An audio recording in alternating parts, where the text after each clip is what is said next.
Vamos abrir, irmãos, a palavra do Senhor neste momento.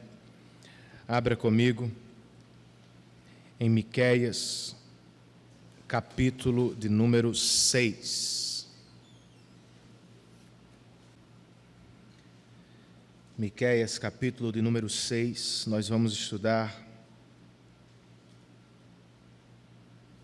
todos os 16 versos deste texto.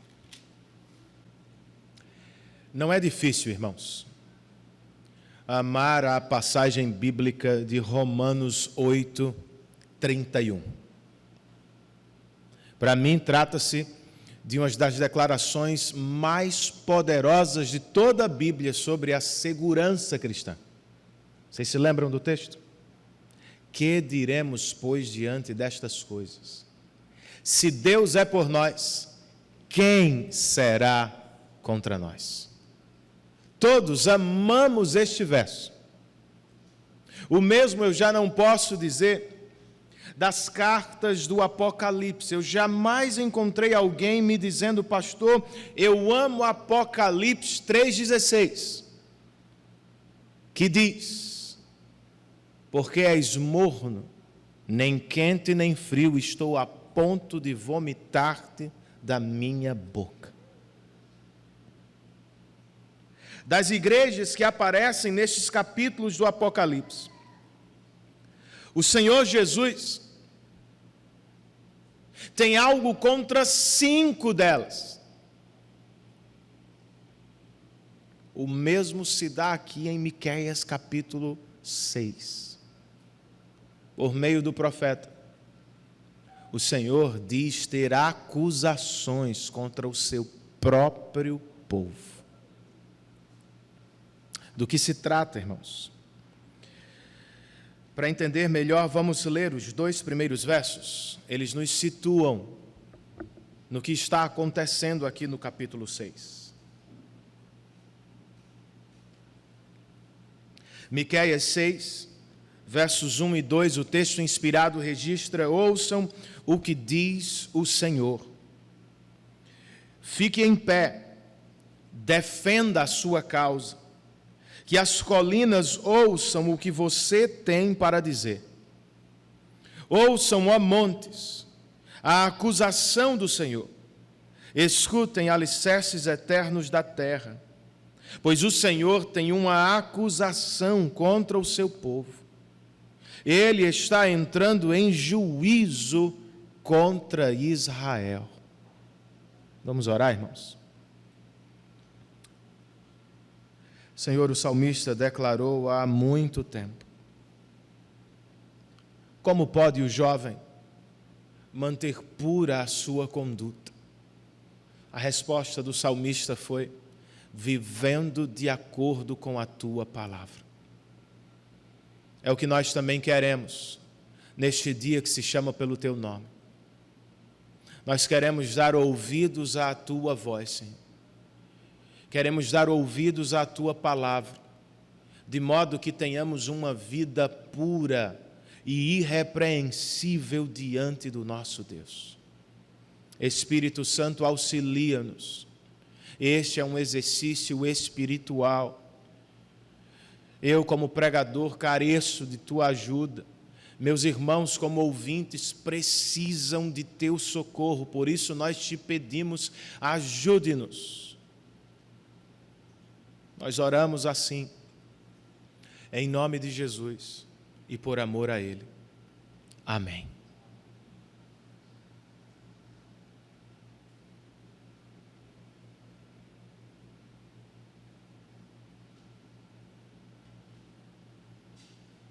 O cenário, irmãos, montado por estes 2 versos que acabamos de ler, é um tribunal. As montanhas são as testemunhas, e faz sentido, pois elas foram chamadas por Deus para testemunhar o estabelecimento da aliança do Senhor com Israel nos dias de Moisés.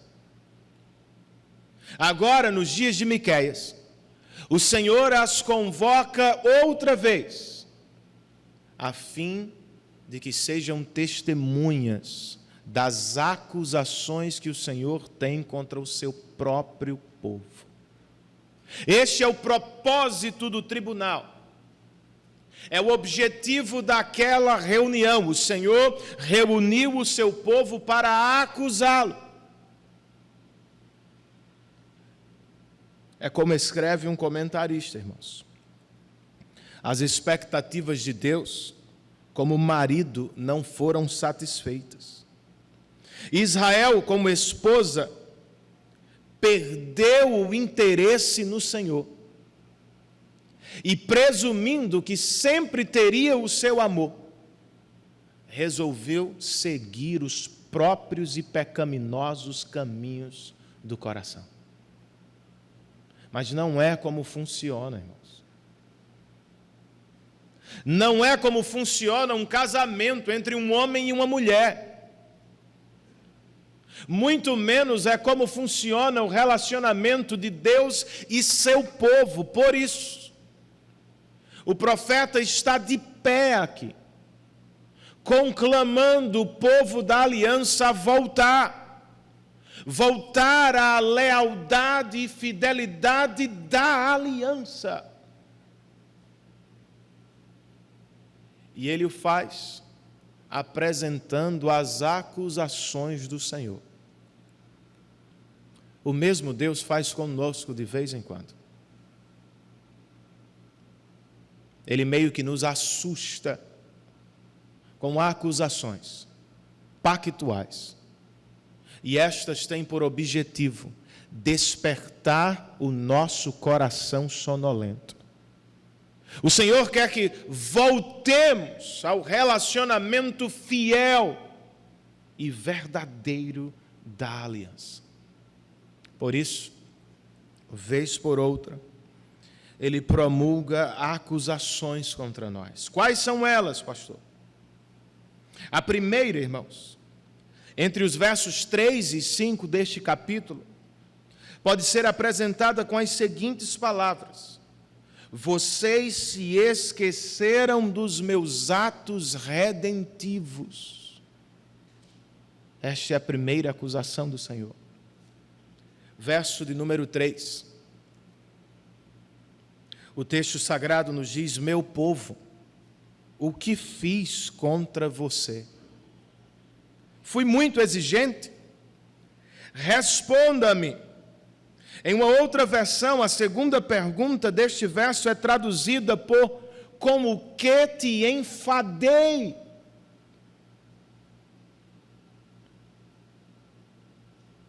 Aparentemente, irmãos, Israel havia se cansado do Senhor.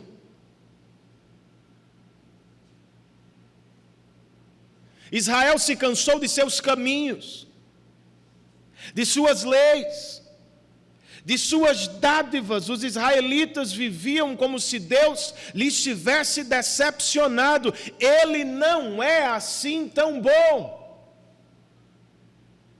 Será que estão certos? Os versos 4 e 5, nos colocando diante de evidências históricas, provam exatamente o contrário. Na boca do profeta, Deus diz ao seu povo: eu o tirei do Egito e o redimi da terra da escravidão. Enviei Moisés, Arão e Miriam para conduzi-lo.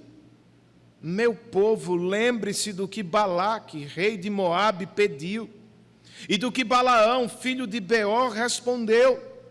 Recorde a viagem que você fez desde Sitim até Gilgal, e reconheça que os atos do Senhor são justos.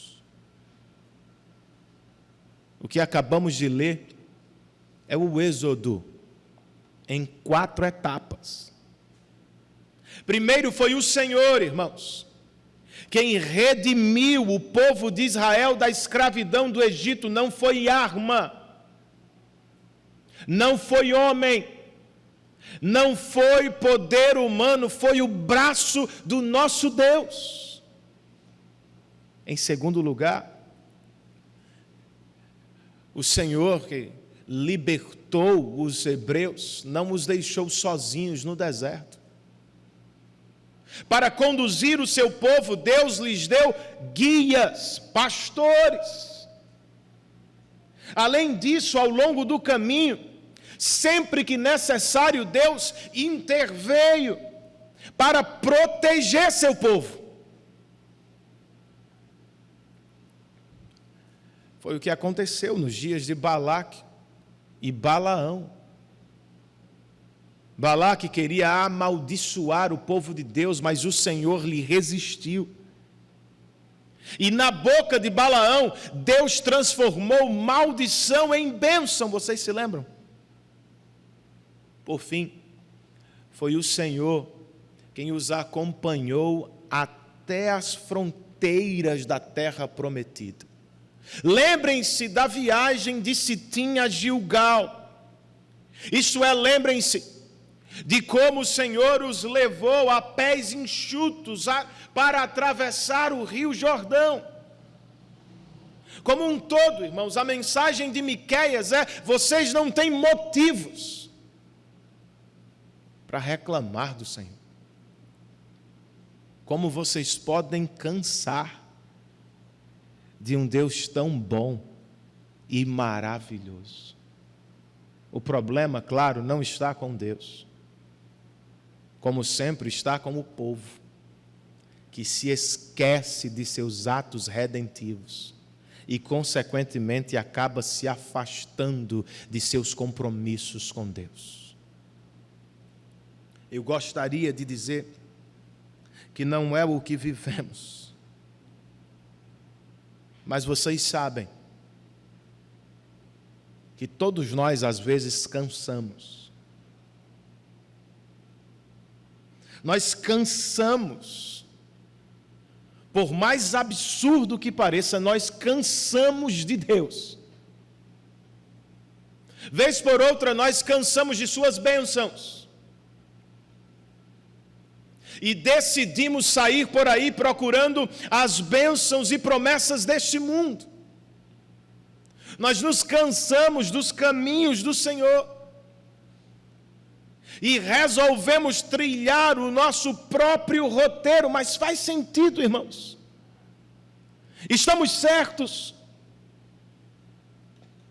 Deveríamos mesmo fazê-lo. Temos razões para murmurar contra o nosso Deus, para nos afastar dele. E mais importante ainda, como é que se combate este enfado pecaminoso da alma?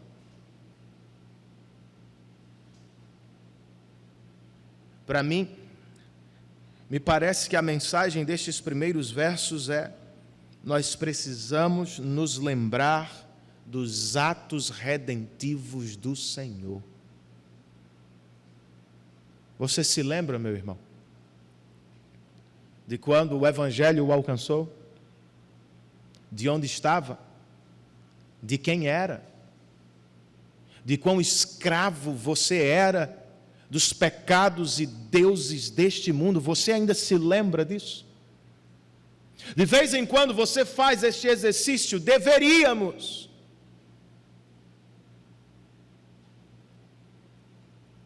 Nosso último culto de oração, um irmão nosso, com lágrimas nos olhos, pediu a palavra e disse: eu quero agradecer a Deus por sua graça. Pois quando o Evangelho me alcançou, eu estava completamente perdido. Eu não sei como não morri. Eu vivia bêbado. Estava entregue aos prazeres deste mundo. Não tinha o mínimo de responsabilidade com a vida, mas foi naqueles dias que o Evangelho me alcançou. Ele disse: eu louvo a Deus por isso. Ele continuou: onde estaria hoje se não fosse o Evangelho de Cristo? Será que eu congregaria nesta igreja? Teria a família que tenho? Por tudo isso ele concluiu: Tudo que sou e tudo que tenho eu devo à graça de Deus. Nós também, irmãos. Você para pensar. Você ainda se lembra do que Deus fez por você? Se está cansado, espiritualmente meio entediado, volte à sua história, meu irmão. Lembre-se do que Deus fez por você. Volte os seus olhos para a cruz de Cristo e veja o alto preço que Deus pagou para ter a sua salvação. Ah, pastor, nem sempre eu consigo lembrar. Não é fácil me lembrar dos atos redentivos de Deus, eu sei, irmãos. Nós vivemos em um mundo que não valoriza o Senhor, que não quer que pensemos nele e nos seus atos redentivos. Eu sei, se você precisa de ajuda, e certamente precisa, você deve escolher bem com que igreja vai congregar.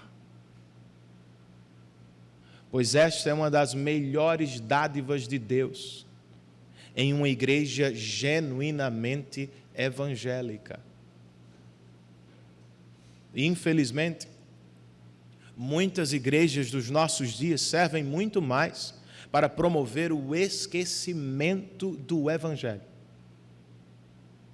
Elas estão tão cheias do mundo em suas pregações e canções, que pouco a pouco os crentes vão se afastando do Senhor e nem sequer percebem.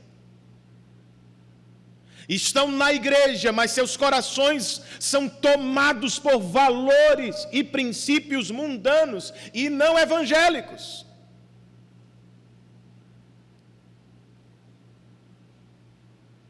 Não é o que deve acontecer, irmãos.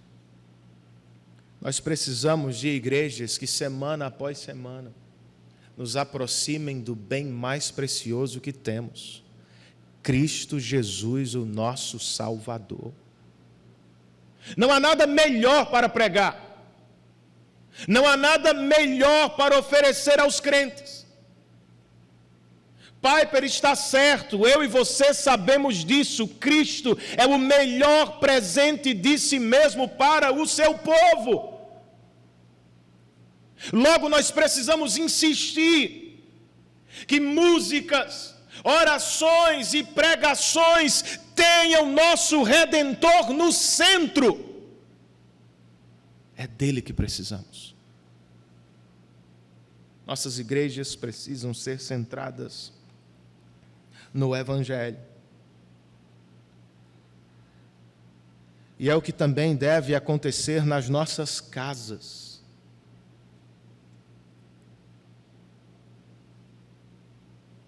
Pois o que comumente acontece é o seguinte: os filhos de crentes se acostumam com o Evangelho,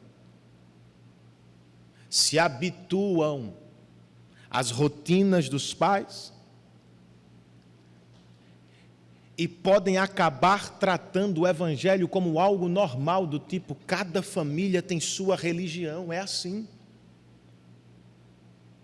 Mas não é normal, irmãos. O Evangelho não é algo trivial.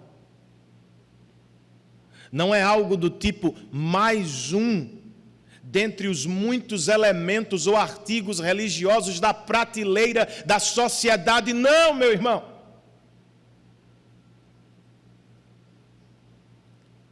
Nossos filhos precisam ouvir o Evangelho das nossas próprias bocas. Devem entender a história da redenção a partir da nossa história de conversão. Aliás, essa é a obra essencial de cada geração de crentes. Isso é o que não pode faltar. Nossa obra é recontar e transmitir as boas novas daquilo que Deus fez por nós em Cristo. Nós não podemos presumir que nossos filhos conhecem o Evangelho, ou que de fato amam nossa fé. Se você vacilar como pai, meu irmão, se eu vacilar como pai, como tantas vezes se deu na história, nossos filhos muito provavelmente vão se afastar do Senhor.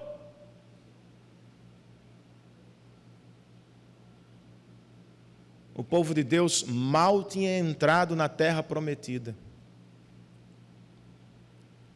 quando o autor de Juízes registrou o que eu tenho por uma das declarações mais tristes de toda a Bíblia.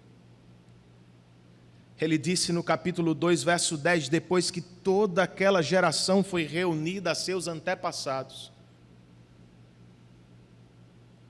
a geração de Josué, Caleb, os grandes heróis da conquista, surgiu uma nova geração. E esta geração não conhecia o Senhor e o que Ele havia feito por Israel. Irmãos, isso é assustador. Toda vez que eu leio este texto, eu fico me perguntando o que é que esses pais estavam fazendo. E a resposta é clara. Eles se encantaram com a terra de Deus e se afastaram do Deus da terra prometida. Estavam tão ocupados com as bênçãos de Deus que não tiveram tempo para apresentar aos filhos o verdadeiro Deus. Nós não podemos vacilar, irmãos. Que o Senhor nos livre deste triste quadro de apostasia e que o Espírito nos desperte para a obra que nos cabe, recontar as boas notícias do Evangelho também aos nossos filhos. No caso deste texto, os judeus haviam se esquecido, irmãos, de apreciar os atos históricos e redentivos do Senhor. Foi a primeira acusação de Deus. Qual é a segunda? Ela está entre os versos 6 e 8. Vocês se afastaram da verdadeira adoração.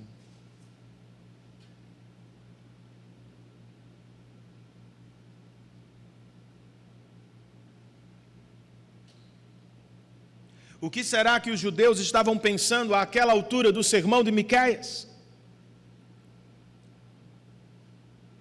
Eles entenderam. O Senhor quer restaurar o relacionamento pactual. Mas qual é a parte do povo? O que devem os judeus trazer em adoração ao Senhor?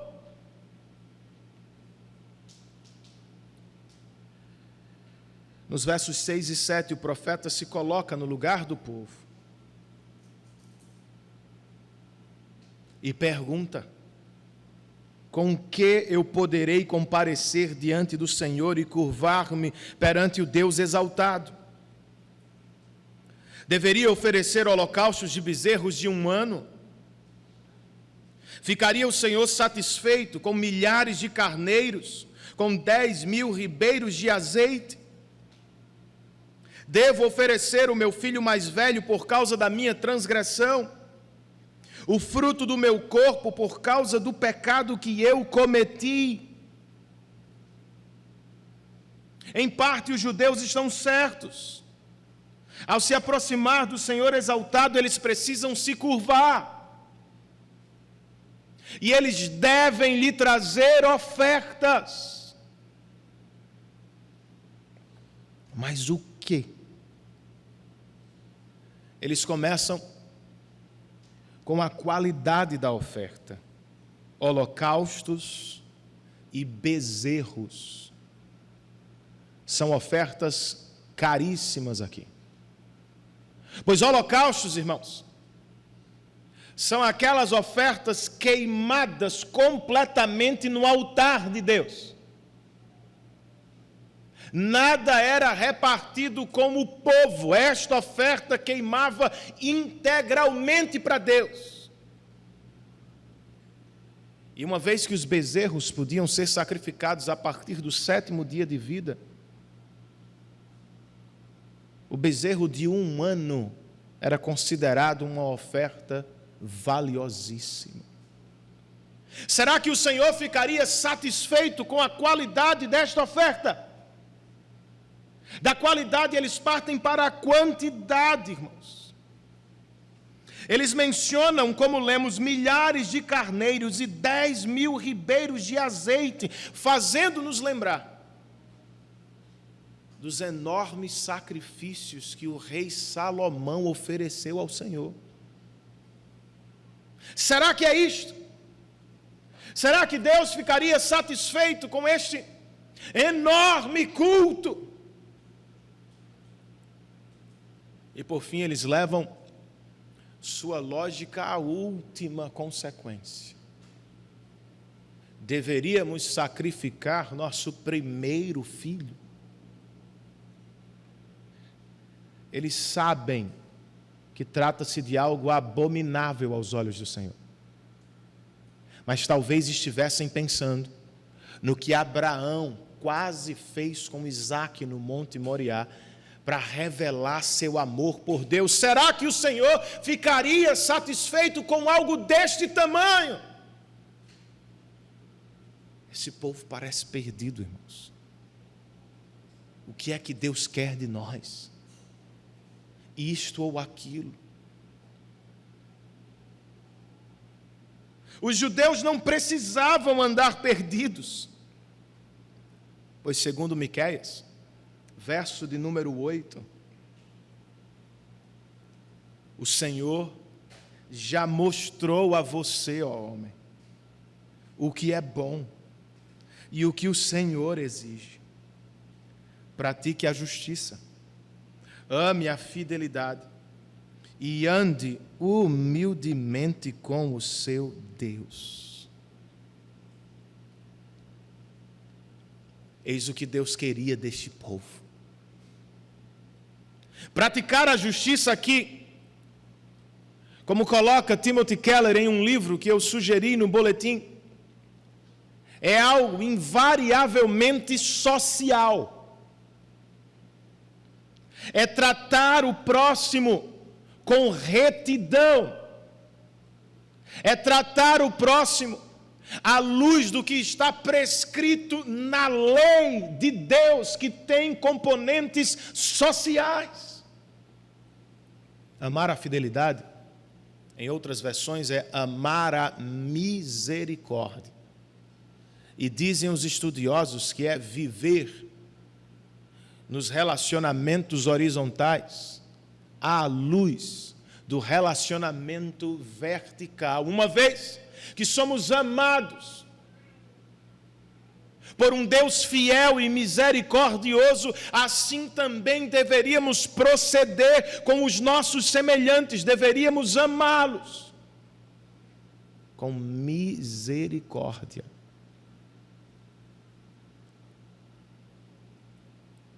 E andar humildemente com Deus é, como colocou alguém, andar em circunspecção.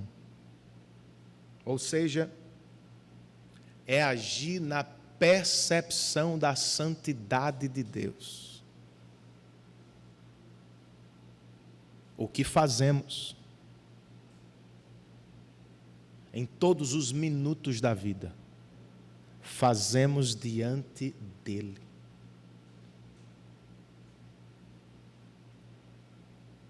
É lembrar, irmãos, que o Senhor está sempre perto de seu povo, não só aos domingos, mas em todos os dias da semana. Será que é como vivemos? Será que é assim que temos adorado, nos aproximado de Deus? E, infelizmente, um problema de nossa geração é nós pensamos que Deus recebe qualquer tipo de adoração. Muitas pessoas não se preocupam com o que agrada a Deus. Elas procuram cultos que lhes agradem seus sentidos.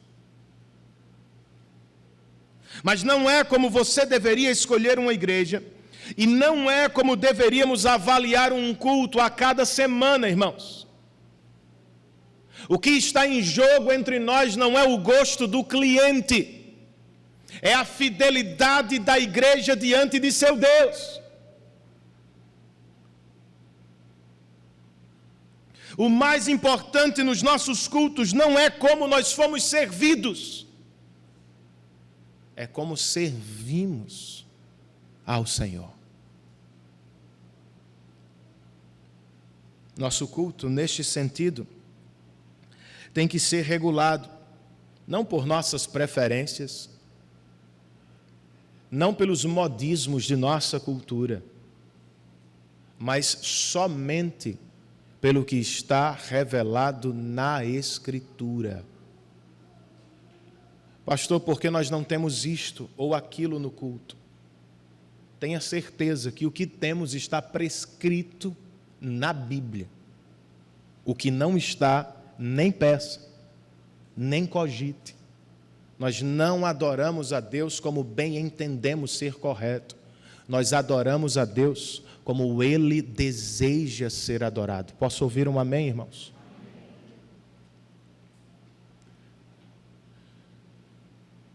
Agora, o que interessa a Deus não é apenas o que fazemos no culto. Este é outro problema de nossa geração. Nossa ideia, às vezes, é, desde que o culto aos domingos seja bíblico, nós estamos bem com Deus durante a semana.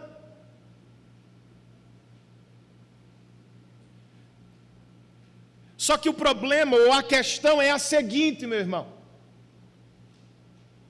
Quanto mais bíblico for o culto dominical, mais efeitos profundos e duradouros ele vai operar em nossos corações durante a semana.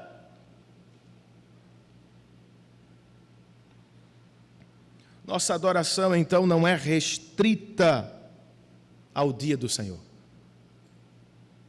Ela começa no domingo, mas nos acompanha por todos os outros dias. Nossa adoração a Deus não é departamentalizada. Aos domingos nós adoramos a Deus, de segunda a sexta nós adoramos a Mamon, por exemplo. Não, irmãos. A adoração reformada é integral, holística. Nós adoramos a Deus de um jeito no domingo, mas seguimos adorando a Deus de segunda a sábado em tudo que fazemos e vivemos.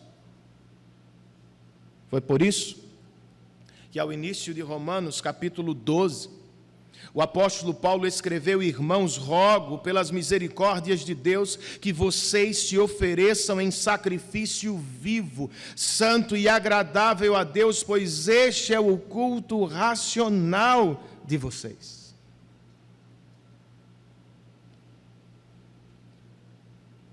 Não adoramos somente quando oferecemos orações e louvores, irmãos, aos domingos. Nós adoramos a Deus quando nos entregamos completamente a Ele.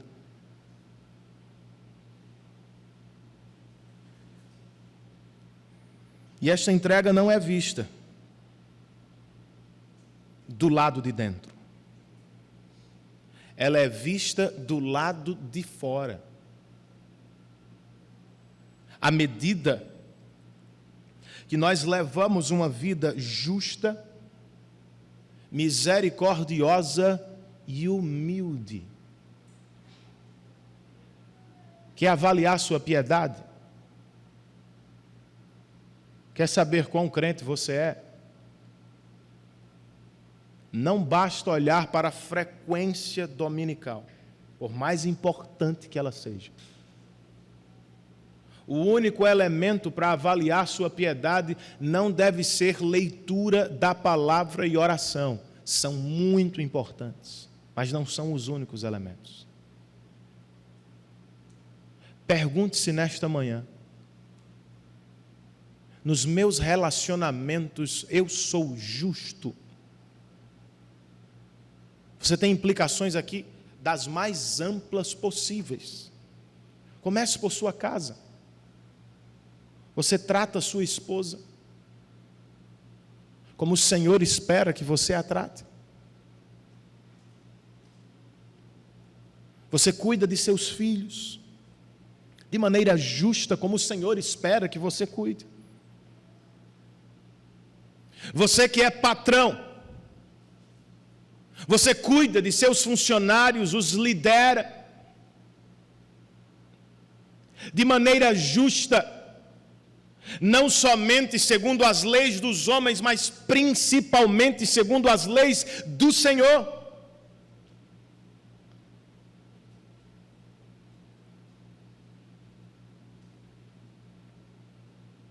Será que os nossos relacionamentos são misericordiosos, irmãos?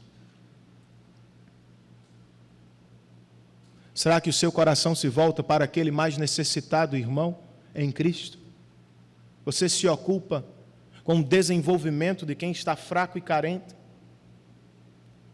Ou será que nos seus relacionamentos você opera como mundanos, somente com base no mérito? Mas se fosse com base no seu mérito, você seria salvo? Nossos relacionamentos horizontais precisam ser permeados pela misericórdia do Evangelho, irmãos. Nós todos somos fracos, salvos por um Deus misericordioso. E aí, será que você anda de fato em humildade diante do Senhor? Outro instrumento de avaliação aí da sua piedade. Humildade não é vir ao culto, fazer uma breve oração de confissão ou concordar com a oração que fazemos de confissão. É também isso. Mas como ouvimos, andar em humildade diante do Senhor é levar toda a nossa vida segundo a sua vontade. Um crente não é humilde só porque chora no culto. Um crente é humilde quando leva toda a sua vida sob a mão e orientação de Deus. Tudo, completamente o que fazemos, irmãos, deve ser submetido à palavra de Deus.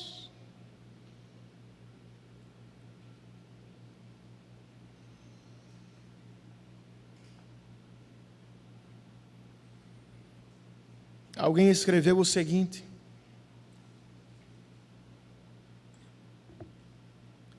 apenas o orgulho insiste em ocupar o primeiro lugar, mas a verdadeira fé cede o primeiro lugar a Deus em tudo. Você é humilde assim, meu irmão? Este é o... Irmãos, nós estamos falando de um milagre. Um milagre. E só quem vive assim é alguém que foi verdadeiramente alcançado por Deus ou nasceu de novo por meio do Espírito. Amar o próximo como a si mesmo não é obra de homens.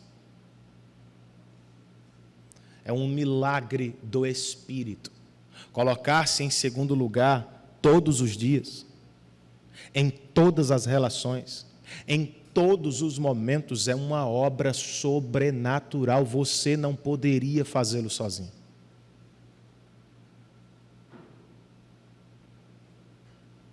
Voluntariamente dobrar seus joelhos diante do Senhor, reconhecer-se fraco, carente, pobre, nu, cego, é obra do Espírito. Eis uma evidência, uma prova de salvação pela qual deveríamos buscar em nossas próprias vidas. Nós somos autocentrados ou nós somos centrados em Deus?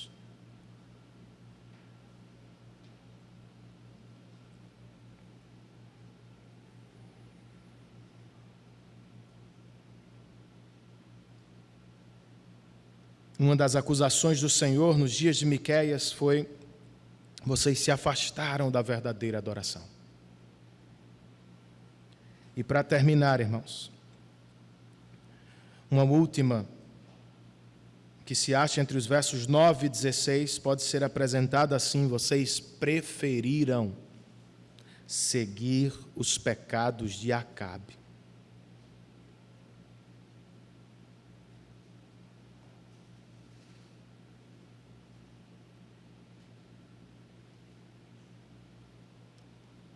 Nos nossos dias, os ditos profetas, por vezes, são aclamados, muito queridos, ricos, aplaudidos, famosos, né?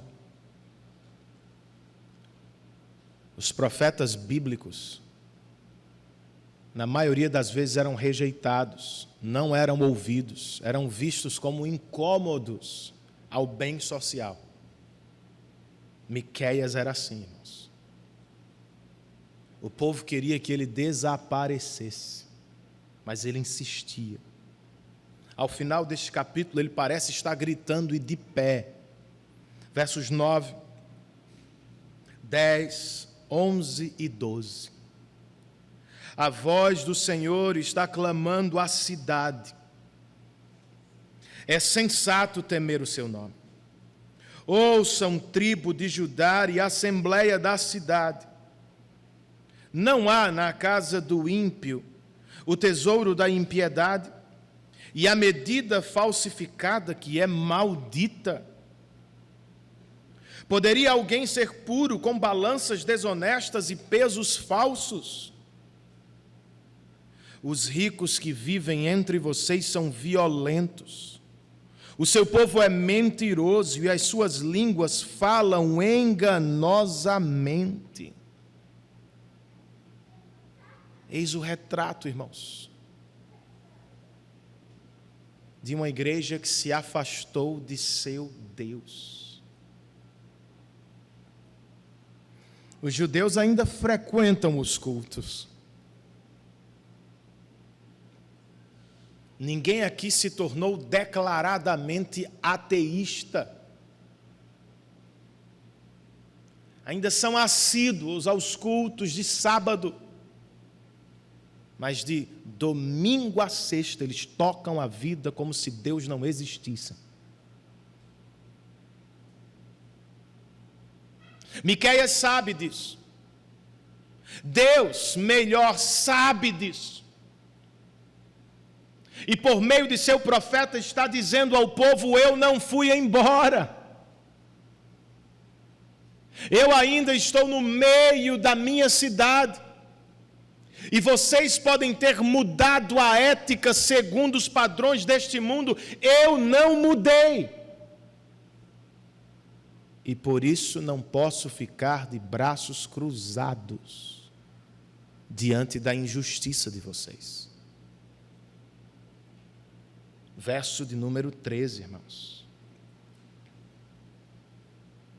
Por isso, eu mesmo os farei sofrer, e os arruinarei por causa dos seus pecados. As pessoas às vezes gostam de culpar Deus por sofrimentos, histórias complicadas. Mas percebam o que o Senhor está dizendo ao seu próprio povo: eu terei de puni-los, eu vou discipliná-los, vocês vão sofrer, mas a culpa não é minha, é de vocês, por causa dos seus pecados. Como é que vai se dar esse juízo sobre o povo de Deus? Versos 14 e 15. Vocês comerão, mas não ficarão satisfeitos. Continuarão de estômago vazio. Vocês ajuntarão, mas nada preservarão. Porquanto o que guardarem a espada entregarei. Vocês plantarão, mas não colherão.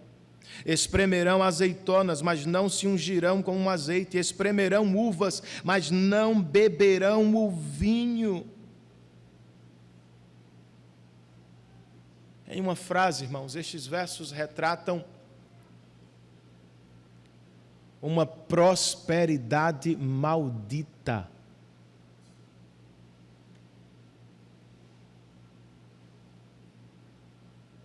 Os judeus comerão de tudo, mas sempre terão fome na alma. Ajuntarão em seus celeiros, mas jamais ficarão satisfeitos. Beberão do melhor vinho de Israel, mas nunca se darão por plenamente felizes. E é claro que nós precisamos perguntar: o que foi que deu errado? Porque eles são tristes em meio à abundância. Que loucura, não? Tristes em meio à abundância. Verso 16, irmãos, nos explica ou nos dá a razão por trás deste sofrimento. Este é o problema. Vocês têm obedecido aos decretos de Omri e a todas as práticas da família de Acabe. Têm seguido as tradições deles. Por isso os entregarei à ruína e o seu povo ao desprezo. Vocês sofrerão a zombaria das nações.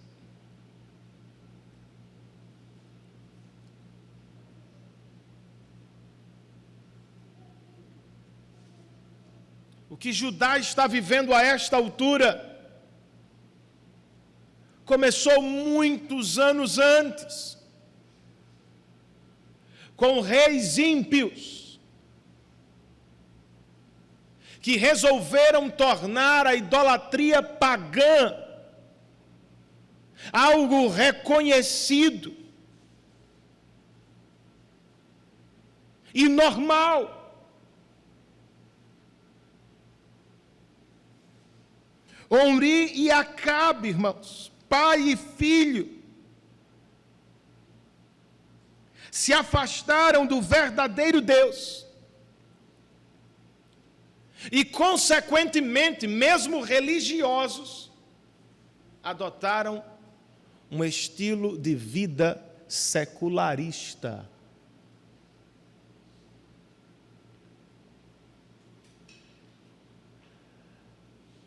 As leis de Deus foram abandonadas. E o que era pecado passou a ser aceitado. O que valia não era mais a obediência ao pacto, era a conveniência pessoal.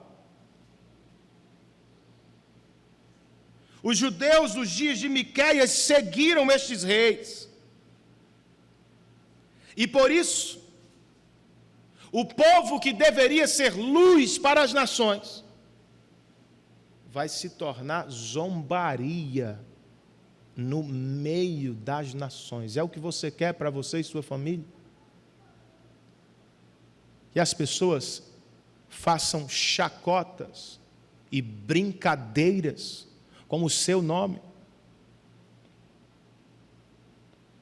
E muito mais sério, com o nome do seu Deus. Nós vivemos isto mais do que gostaríamos, infelizmente, irmãos. Os crentes estão loucos para viver o que o mundo vive, para adotar seus padrões e princípios. E às vezes eles esperam que o mundo os aplauda. Olha, esse crente tem a mente tão aberta. Esse crente é tão diferente daqueles que eu conheci. Esse crente é tão moderno. Mas não é o que acontece, irmãos. Muito comumente o mundo não nos aplaude. O mundo zomba de crentes que adotam padrões mundanos. Pois até incrédulos sabem que nós deveríamos ser diferentes.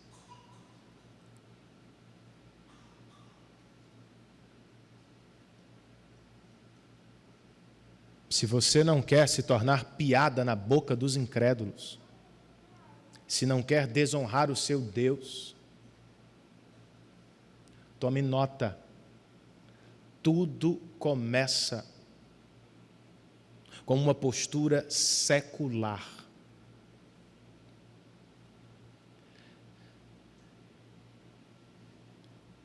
Ser secular, irmãos, não é se tornar ateu. É afastar Deus de momentos e ambientes de nossa vida. É adotar uma postura dicotômica que separa as coisas. O que fazemos na igreja é para Deus, mas o que fazemos no trabalho, na família, não é da conta dele. Aqui toco eu.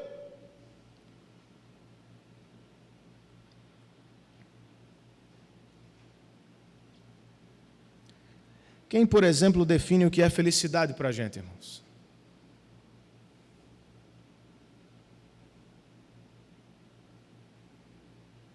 Os roteiristas e atores da TV? Que promovem a suposta libertação das amarras tradicionais? Ou Jesus? Quem nos ensina sobre a verdade? Nossos professores universitários, muitos deles, no mínimo, agnósticos? Ou Deus, em sua revelação bíblica, se expuser sua mente aos conselhos deste mundo, se entregar o seu coração aos amores de nossa era, você vai seguir Acabe e Jezabel e vai terminar como os judeus dos dias de Miqueias. Vai experimentar prosperidade vazia, riqueza fútil. Não é o que os incrédulos vivem, irmãos. E não é o que vivemos quando decidimos segui-los. Por mais que juntemos, estamos sempre ansiosos quanto ao dia de amanhã. Por mais que comamos e bebamos do melhor desta terra, sempre queremos mais. Trabalhamos tanto, mas ao mesmo tempo experimentamos tão pouca alegria. Nossas barrigas estão tão cheias. Por que não nos satisfazemos? Temos tantas coisas, mas por que não desfrutamos de paz? O que é que faltava a esta Jerusalém cheia de ouro? E o que é que está faltando na sua casa, meu irmão? Na minha? O que nos falta é a bênção de Deus, queridos. Nas palavras de Salomão, no Salmo de número 127, se não for o Senhor o construtor da casa, será inútil trabalhar na construção. Se não é o Senhor que vigia a cidade, será inútil a sentinela montar guarda. Será inútil levantar cedo e dormir tarde, trabalhando arduamente pelo alimento, pois o Senhor concede o sono àqueles a quem Ele ama.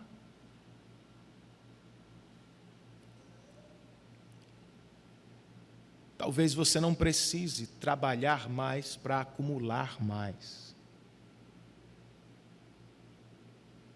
O que você realmente precisa é desfrutar de comunhão e da bênção do Senhor.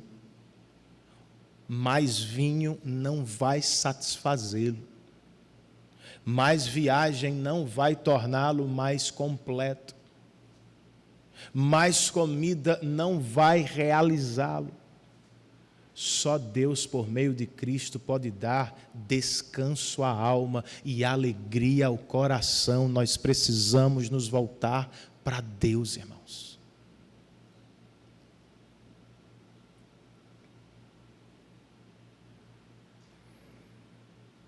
E se é o que vivemos, as bênçãos do Senhor, como devemos proceder nas cidades onde Ele mesmo nos plantou? Por mais incômodo que seja para a sociedade, nós precisamos ser arautos do nosso Deus, como Miqueias foi. Não estamos aqui, irmãos, para ficar, ou seja, para fazer desta cidade nossa morada eterna, é verdade. Mas também não estamos aqui só de passagem. Ou seja, como se esta cidade e este tempo não fossem importantes. São. De alguma maneira nós precisamos contribuir para o bem da cidade, marcar a sociedade para a glória de Deus. Como fazemos? Em uma carta que Jeremias escreveu para os exilados, que já estavam na Babilônia, se quiser depois você pode ler, Jeremias capítulo 29, ele pontua 3 coisas. Quais são?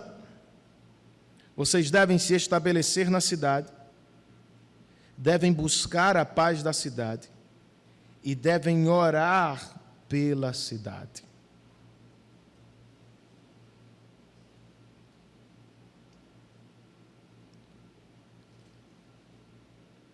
Vivemos há décadas o êxodo, o famoso êxodo rural, e nos nossos dias temos o êxodo das grandes cidades, está todo mundo correndo delas para o interior, procurando uma vida mais tranquila, mais fácil, mais pacata. Nós nunca estamos satisfeitos, não é verdade? Nada contra uma vida tranquila, irmãos. Mas crentes não deveriam fugir de suas cidades em busca de conforto e paz só para eles. Enquanto estamos por aqui, Jeremias diz: estabeleçam-se na cidade, finquem raízes nela.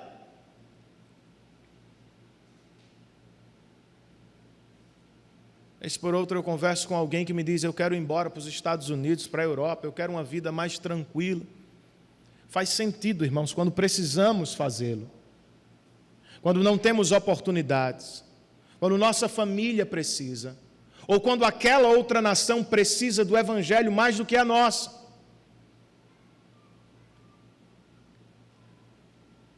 Mas se os crentes forem embora, quem vai ser o sal desta terra, a luz deste mundo no Brasil?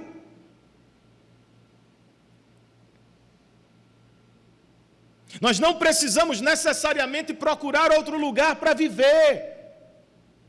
Nós precisamos viver melhor no lugar que Deus já nos plantou. Sejamos justos, honestos, fiéis a Deus, onde Ele já nos colocou. E, irmãos, nós reclamamos muito de políticos, de governantes, de líderes, do sistema, deste, daquele outro. Eu sei que a coisa é complicada mesmo. Mas a ordem do Senhor não é esta. Orem pela paz da cidade onde vocês estão. Sodoma e Gomorra estavam para ser consumidas pelo fogo da ira de Deus. Abraão não fez piada.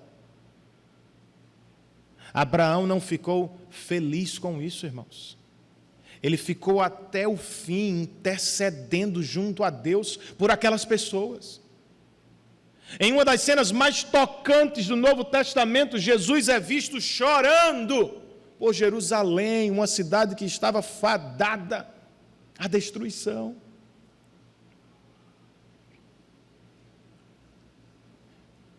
Enquanto há tempo, irmãos, enquanto aguardamos o retorno do nosso Salvador, há esperança para os nossos vizinhos.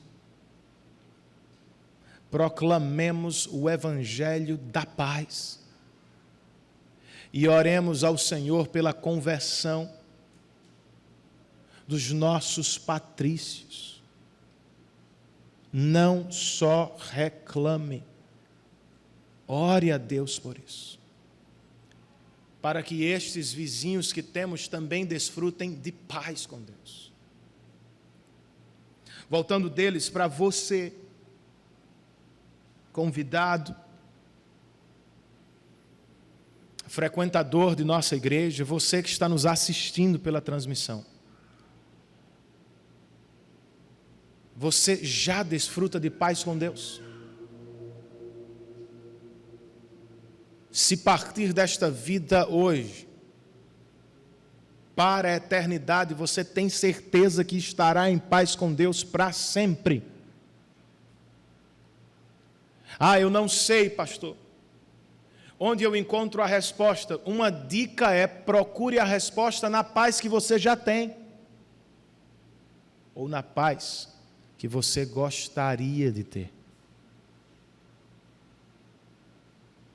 Cristãos também sofrem, também ficam doentes, também perdem amigos, familiares. Cristãos também estão sofrendo nesta pandemia. Mas porque estão em paz com Deus por causa de Cristo, em um mundo agitado e perturbado, cristãos já desfrutam da paz, que excede todo entendimento. Se é o que quer, amigo, entenda e receba a oferta que Deus fez por nós em Cristo. Vocês se lembram que mais cedo eu mencionei os sacrifícios dos judeus. Eles queriam oferecer muitos e caros sacrifícios, mas o Senhor não quer recebê-los. Em parte porque os judeus estavam barganhando. E porque se esqueceram do significado do sacrifício, irmãos. O animal sacrificado no altar não pode ser uma foto da força e do poder humano. O sacrifício foi instituído para ser uma foto do poder e da força do Salvador. O cordeiro não dizia: Deus, eis o presente do povo ao Senhor. Não. O cordeiro dizia ao povo: eis o presente de Deus para vocês. Deus está punindo o cordeiro para dar a vocês perdão de pecados. Foi o que aconteceu na cruz, amigo.